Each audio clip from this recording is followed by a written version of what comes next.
Ok, ene yelo yino agbo Joel. Egbe lo mi ro fun idu e papa le siku. Oyo evivi eja tota. So, oyo no mi ando be koyo ni be koyo si lundi. Si an de pere mi jeda ibo mi no wa no yan sema do.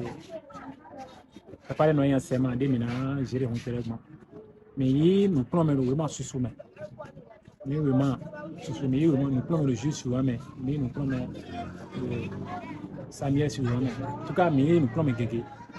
Et maintenant, j'ai le redomiton bon. Et maintenant, vimiton les comment les maintenant na yebo grand ho.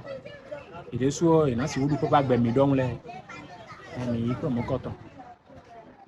Il prend mon coton. Donc on a l'air egbe mi do se blame egbe lo ebe mi waro ni asia force ko do ti odo eyin la e ja tota mi kale bo biot diro lo nu content mi do donc fo ka mi pada mais e ka yin la donc diwe mi ben ton si so mi do ko de mi na wa e sana fi mi e sana pata le grand groupe ena jacho gamo ami ko son ton besin di merci